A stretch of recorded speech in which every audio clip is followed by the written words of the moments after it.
तालिबान ने बेशक पाकिस्तान की मदद से अफगानिस्तान पे कब्जा कर लिया, मगर तालिबान के लिए असल परीक्षा अब शुरू हुई है। तालिबान को लगा था कि काबुल सरकार को गिराने के बाद वो आसानी से सत्ता चला पाएंगे, मगर अब दुनिया बदल चुकी है। तालिबान के विरोध में महिलाओं से लेकर बच्चे तक आतंकियों के सामने विरोध प्रदर्शन कर रहे हैं। वहीं खाली होते अफगान बैंकों ने तालिबान की समस्या को और बढ़ा दिया है। वहीं खबरें तो यहां तक हैं कि सत्ता को लेकर तमाम तालिबान लीडर्स में खींचतान चल रही है। तालिबान के लिए नई मुसीबत, तालिबान नेताओं में खींचतान, सरकार को लेकर चल रही खींचतान।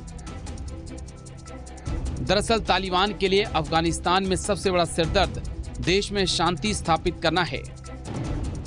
भले ही यहाँ अलग अलग विचारधारा और कट्टरपंथी सोच वाले लोग रणनीतिक मामलों में बाहरी लोगों के खिलाफ एकजुट हो जाएं, लेकिन असली खतरा खुद अंदर की गुटबाजी से है। किसी भी अन्य बड़े राजनीतिक संगठन की तरह कुछ दशक पुराने इस्लामिक संगठन तालिबान के अंदर भी कई गुट हैं और ये गुट सत्ता में ज्यादा से ज्यादा हिस्सा चाहते हैं। तालिबान के लिए असली चुनौती हक्कानी नेटवर्क की तरफ से है। हक्कानी को जहां पाकिस्तान का समर्थन हासिल है, में उसके पास पाकिस्तान, अल-कायदा, ISIS और तहरीके तालिबान के आतंकी शामिल हैं। हक्कानी ने अपनी इस ताकत का इस्तेमाल करते हुए सिराजुद्दीन हक्कानी को तालिबान सरकार में गृह मंत्री बनवा दिया।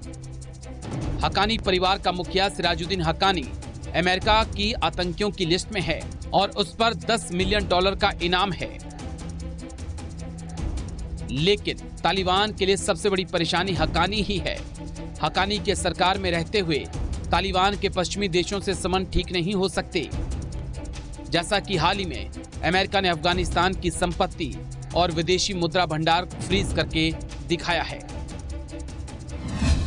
पड़ोसी देशों से संबंध बने परेशानी। ईरान रूस तालिबान से नाराज। तजाकिस्तान दे चुका है चेतावनी।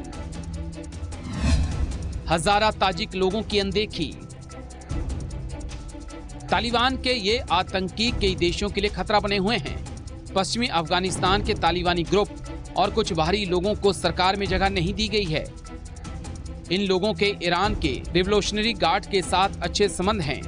तालिबान ने एक समावेशी कैबिनेट के खिलाफ फैसले किए हैं। उसने अफगानिस्तान के बड़े राजनेताओं, क्षेत्रीय नेताओं, जिसमें गैर तालिबानी भी शामिल हैं, उनकी अनदेखी की है और ये आने वाले वक्त में तालिबान के लिए सबसे बड़ी चुनौती बन जाएंगे। तालिबान के लिए दूसरी बड़ी चुनौती ईरान, ताजिकिस्तान, रूस और भारत जैसे देशों के साथ रिश्तों को ठीक करना भी है, क्योंकि ईरान के साथ अफगानिस्तान की सीमा लगती है और ईरान ने साफ कर दिया है कि जब तक लोगों की चुनी हुई सरकार नहीं बनती, वो मान्यता नहीं देगा।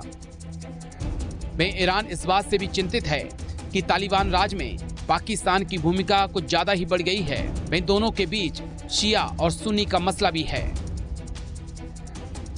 वहीं रूस भी तालिबान आतंकियों से चिंतित है। यही कारण है कि रूस की सेना लगातार तजाकिस्तान में सैन्य अभ्यास कर रही है। इस अभ्यास के जरिए आतंकियों को सबक सिखाने का अभ्यास किया जा रहा है। वहीं तालिबान को भारत सहित यूरोप के देश मान्यता नहीं देने जा रहे, जिसने और परेशानी खड़ी कर दी है, क्योंकि अगर समर्थन मिलेगा और पैसा मिलेगा तो वो इन देशों से मिलेगा। कंगाल पाकिस्तान कुछ देने की हैसियत में नहीं है। वहीं चीन जो देगा उसके बदले में 10 गुना वसूल करेगा।